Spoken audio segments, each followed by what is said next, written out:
សូមស្វាគមន៍មកកាន់ហងមី Flash News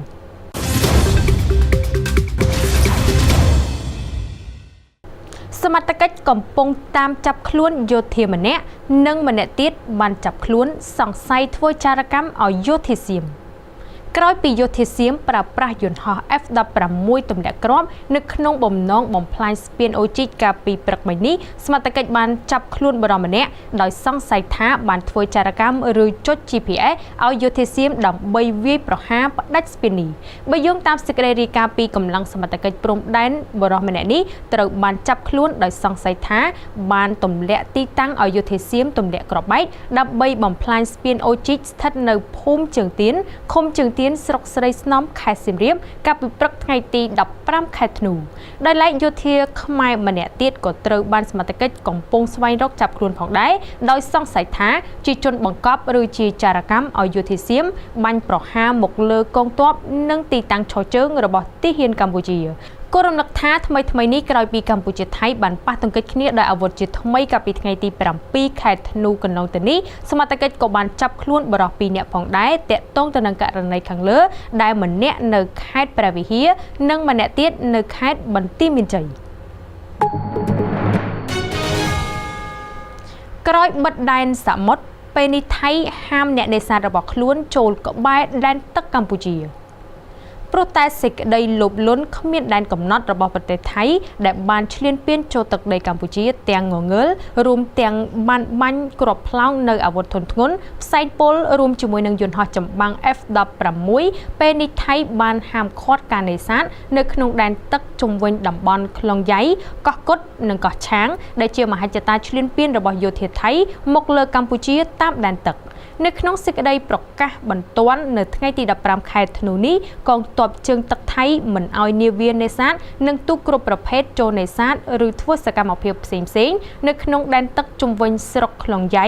ក្បែរទៅនឹងព្រំដែនខេត្តកោះកុងក្បែរកោះយ៉ក៏ដូចជាឆ្នេរសមុទ្រនៃខេត្តត្រាចនិងតំបន់ជុំវិញកោះឆាងនិងកោះកុដសូមបញ្ជាក់ថាការប្រកាសនេះបន្ទាប់ពីថៃបានបញ្ជាឲ្យបិទច្រកដែនសមុទ្រនិងបិទច្រកផ្លូវគោកនៅជាប់ព្រំដែនឡាវដើម្បីមិនឲ្យមានការនាំចូលប្រេងចូលមកកាន់ប្រទេសកម្ពុជាបរដ្ឋខ្មែរជាង 2000 នាក់នៅកូរ៉េខាងត្បូងជួបជុំគ្នាតវ៉ានិងថ្កោលទោសការឈ្លានពានរបស់ថៃមកលើកម្ពុជា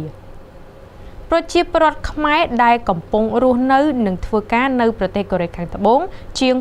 2300 នាក់កាលពីថ្ងៃម្សិលមិញនេះបានប្រមូលផ្ដុំគ្នានៅទីតាំងចំនួន2ផ្សេងគ្នាដើម្បីថ្កោលទោសការឈ្លានពានយ៉ាងសាហាវព្រៃផ្សៃពីសំណាក់កងទ័ពថៃមកលើដែនអធិបតេយ្យកម្ពុជាទីតាំងសម្ដែងមតិថ្កោលទោសទាំងពីរកន្លែងនោះគឺនៅទីក្រុងសេអ៊ូលមានអ្នកចូលរួមចំនួនជាង300នាក់ហើយតំណាងចំនួន5នាក់ក៏បាននាំយកញត្តិទៅដាក់នៅស្ថានទូតថៃប្រចាំកូរ៉េខាងត្បូងផងដែរចំណែកទីតាំងមួយទៀតនៅទីក្រុងខ្វាងជូធំមានអ្នកចូលរួមចំនួនជាង 2000 នាក់អ្នកចូលរួមតវ៉ានៅសាធារណរដ្ឋកូរ៉េខាងត្បូងដើម្បីទាមទារឲ្យយោធាថៃបញ្ឈប់ជាបន្ទាន់នៅទង្វើដ៏កក្លឿនឈ្លានពានទាំងកំរោលនិងអំពើយួងខ្នងទាំងអស់ហើយងាកមកគោរពកិច្ចព្រមព្រៀងបទច្បាញ់និងកិច្ចព្រមព្រៀងសន្តិភាពកម្ពុជាថៃនៅទីក្រុងកូឡាឡាំពួរនៅប្រទេសម៉ាឡេស៊ីនិងគោរពគោលការណ៍សិទ្ធិមនុស្សក៏ដូចជាច្បាប់មនុស្សធម៌អន្តរជាតិជាធរមានគូបញ្ជាក់ថាកាលពីថ្ងៃទី13ខែធ្នូឆ្នាំ2025នេះប្រជាពលរដ្ឋខ្មែរនៅសាធារណរដ្ឋកូរ៉េខាងត្បូងជិត600នាក់ក៏បានប្រមូលផ្ដុំគ្នានៅទីក្រុងអាសានទីក្រុងខ្វាងជូតូចនិងទីក្រុងខ្វាងជូធំដើម្បីសម្ដែងមតិថ្កោលទោសថៃផងដែរ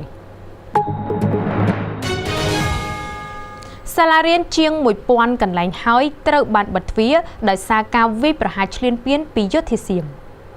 យន្តហោះចម្បាំង F-16 របស់យោធាសៀមនៅតែបន្តទម្លាក់គ្រាប់បែកទៅលើហេដ្ឋារចនាសម្ព័ន្ធស្ពានថ្នល់ផ្លូវផ្ទះរបស់បងប្អូនប្រជាពលរដ្ឋស្លូតត្រង់ពិសេសទីវត្តអារាមនិងធ្វើឲ្យការបិទទ្វារសាលារៀនមានការកើនឡើងបើយោងតាមការបញ្ជាក់ពីក្រសួងអប់រំយុវជននិងកីឡាបានឲ្យដឹងថាគិតត្រឹមថ្ងៃទី15ខែធ្នូនេះសាលារៀននៅក្នុងខេត្តជាប់បន្ទាត់ព្រំដែនចំនួន6ខេត្តបិទទ្វារសរុបជាង 1000 សាលាប៉ះពាល់គ្រូបង្រៀនជិត 100,000 នាក់និងបង្កផលប៉ះពាល់ទៅដល់សិស្សជាង 240,000 នាក់ ចំណែកក្រសួងមហាផ្ទៃបានគូបញ្ជាក់ថាគិតត្រឹមថ្ងៃទី7ខែធ្នូរហូតមកដល់ម៉ោង7ព្រឹកថ្ងៃទី15ខែធ្នូនេះរងការខូចខាតរួមមានផ្ទះប្រជាពលរដ្ឋចំនួន36ខ្នងសាលារៀន1ទីតាំងមណ្ឌលសុខភាព1ទីតាំងប្រាសាទបុរាណ1វត្តអារាម4ទីតាំងសាលាឆទាន1ទីតាំងកុដិព្រះសង្ឃ1ទីតាំងអគារការិយាល័យកយនិងរដ្ឋកោចំនួន1អគារអគារកាស៊ីណូ4ទីតាំងសន្តាគារ3ទីតាំងអគារ2ខ្នងមណ្ឌលកសិកម្មសហគមន៍1ទីតាំងស្ពានថ្ម1ស្ពានដែក1ក្បាលស្ពាន1កន្លែងស្ថានីយ៍ប្រេង1ទីតាំងមធ្យោបាយដឹកជញ្ជូន5គ្រឿងឃ្លាំងទិញដំឡូង1ទីតាំងព្រមទាំងទ្រព្យសម្បត្តិនិងសម្ភារៈជាច្រើនទៀតផ្លូវលបឿនលឿនភ្នំពេញក្រុងព្រះសីហនុប្រកាសមិនតម្រូវឲ្យបង់ប្រាក់សម្រាប់រថយន្តដឹកអំណោយទៅជូនពលរដ្ឋភាគសឹកក្រសួងសាធារណការកាលពីថ្ងៃទី14ខែធ្នូម្សិលមិញនេះបានជូនដំណឹងទៅដល់ក្រសួងស្ថាប័នរដ្ឋនិងឯកជនអង្គការមហាជននិងសប្បុរសជនទាំងអស់ដែលមានបំណងដឹកជញ្ជូនគ្រឿងឧបភោគបរិភោគនិងសម្ភារៈប្រើប្រាស់ចាំបាច់យកទៅផ្ដល់ជូនពលរដ្ឋភាគសឹកនៅខេត្តកោះកុងនិងត្រូវធ្វើដំណើរតាមផ្លូវលបឿនលឿនភ្នំពេញក្រុងព្រះសីហនុឲ្យបានជ្រាបថាដើម្បីសម្រួលបន្ទុកចំណាយនឹងការធ្វើដំណើរប្រកបទៅដោយសុវត្ថិភាពងាយស្រួលនិងរហ័សក្រសួងបានសម្របសម្រួលជាមួយនឹងក្រុមហ៊ុនផ្លូវលបឿនលឿនភ្នំពេញក្រុងព្រះសីហនុដោយនៅក្នុងន័យមនុស្សធម៌ក្រុមហ៊ុនបានឯកភាពមិនយកកម្រៃសេវាចំពោះរថយន្តដែលដឹកជញ្ជូនគ្រឿងឧបភោគបរិភោគនិងសម្ភារៈប្រើប្រាស់ចាំបាច់សម្រាប់ឧបត្ថម្ភតាមតំបន់ភាគសឹកនានានោះទេ